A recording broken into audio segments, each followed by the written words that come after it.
हम DPDP act के right to access के बारे में बात कर चुके हैं, यानी कि हमें अलाउड है कि हम देखें और जानें कि हमारे फिडुशियरी हमारे प्रोसेसर के पास हमारी क्या इन्फॉर्मेशन पड़ी है। इस वीडियो में हम बात करेंगे कि अगर हमें उस इन्फॉर्मेशन में कोई दिक्कत नज़र आती है तो हमारे पास और क्या क्या हक हैं और क्या क्या राइट्स हैं अपनी इन्फॉर्मेशन पे जो चला सकते हैं।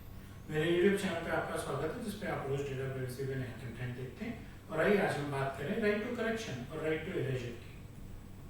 पहली बात, डेटा प्रिंसिपल क्या है, डेटा क्या है, सेंसिटिव डेटा क्या है। डेटा प्रिंसिपल वो इंसान, वो इंडिविजुअल है जिसकी पर्सनल इंफॉर्मेशन या पर्सनल डेटा कोई प्रोसेस कर रहा है। प्रोसेसिंग के कई पर्पज हो सकते हैं, बैंक में अकाउंट खुलवाना हो सकता है, कुरियर भेजना हो सकता है, मार्केटिंग हो सकती है, सामान खरीदते हुए बिल कटवाना हो सकता है। प्रोसेसिंग के कई कारण हो सकते हैं। तो जिस इंडिविजुअल की personal information, personal data process किया जा रहा है उसे डेटा प्रिंसिपल कहते हैं।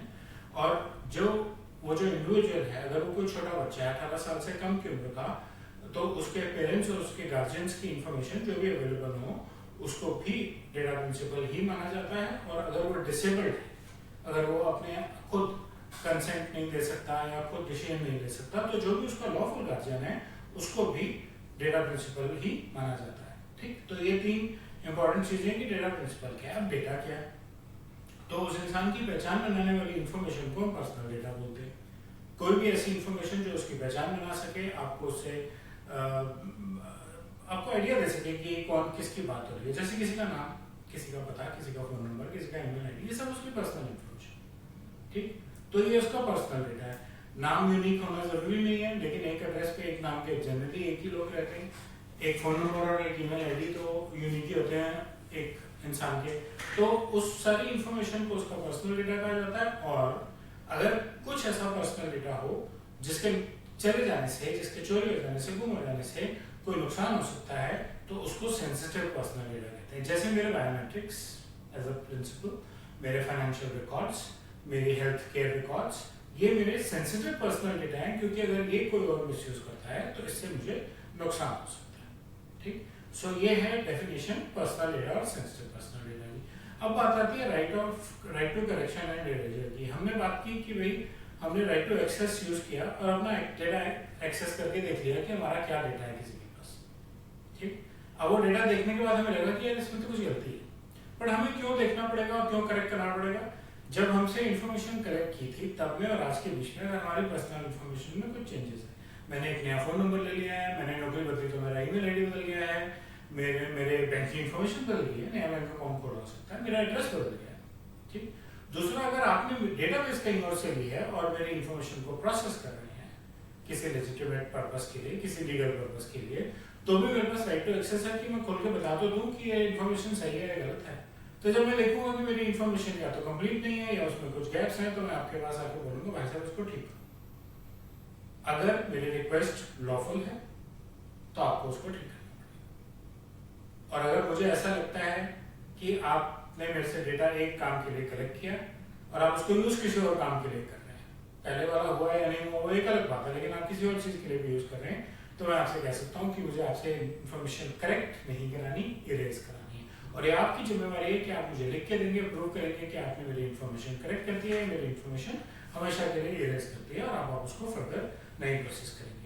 राइट टू एक्सेस की तरह इसका भी एक फॉर्मेट होना चाहिए जो डेटा फिडुशियरी को प्रोवाइड करना चाहिए, और इसका जवाब भी मुझे एक फिक्स टाइम फ्रेम में वापस देना है। पर्पस क्या है?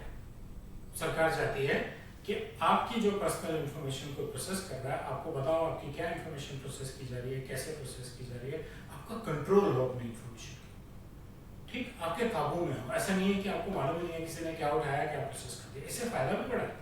अगर मेरा एड्रेस ही गलत है तो चिट्ठी मेरे पास तो आ ही नहीं रही। तो आप जो मुझे मार्केटिंग की मेलर्स भेज रहे हैं, ईमेल एड्रेस गलत है, फोन नंबर गलत है, मैसेजेस भेज रहे हैं, आपका भी तो नुकसान है। तो इस पर इंफॉर्मेशन करेक्ट करा लेनी बेहतर है, इरेज कराने में बेहतर है, क्योंकि अगर कोई नहीं चाहता कि आप उसकी मार्केटिंग करें, आप उसको जबरदस्ती मार्केटिंग करेंगे तो आप कस्टमर पाने की बजाय खो भी सकते हैं। फिडुशियरी की क्या डिटेल है? फिडुशियरी की जिम्मेवारी बनती है कि उसका एक प्रॉपर साफ सुथरा सिस्टम हो कि ऐसे रिक्वेस्ट आएगी और ऐसे मैं करेक्ट करूंगा, ऐसे इरेज करूंगा। सबसे पहले मैं वेरीफाई करूंगा कि रिक्वेस्ट जो है वो एक सही आदमी की तरफ से आई है और टाइमली उस पर एक्शन लूंगा। अगर मुझे लगेगा कि रिक्वेस्ट ठीक नहीं है तो मैं वापस जाके कह सकता हूँ कि मैं रिक्वेस्ट को नहीं एड्रेस कर रहा।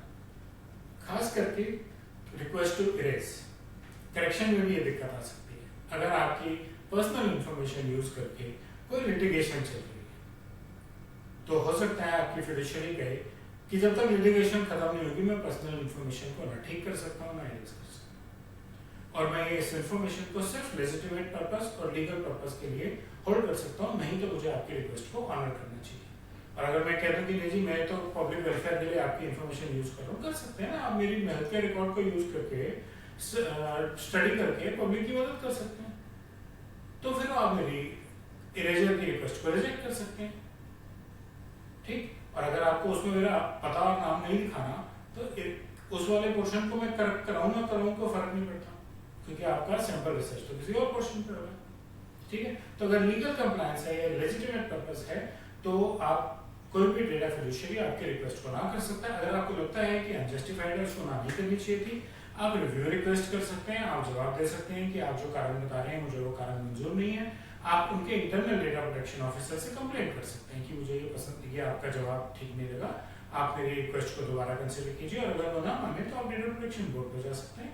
और भारत सरकार ये भी अलाउ करती है कि अगर आप डेटा प्रोटेक्शन बोर्ड के जवाब से भी सेटिस्फाइड नहीं है तो आप कोर्ट जा सकते हैं, लीगल हेल्प ले सकते हैं, जिससे कि आपके right to correction and erasure का ध्यान रखा जाए। डीबीडीबी एक्ट में आपके डेटा को आप कैसे एक्सेस कर सकते हैं, कैसे ठीक करा सकते हैं और कैसे इरेज करा सकते हैं, ये तीन चीजें हम पिछले 2 वीडियोस में डिस्कस कर चुके हैं। मुझे उम्मीद है आपको मेरा कंटेंट अच्छा लगा होगा। आप बेल और लाइक आइकन दबाएं, मेरे चैनल को सब्सक्राइब करें और मेरे चैनल को अपने दोस्तों के साथ शेयर करें जिससे वो अपनी नॉलेज बढ़ा सकें, और अपना फीडबैक मेरे चैनल के कमेंट्स या वीडियो के कमेंट्स सेक्शन में शेयर करें। धन्यवाद।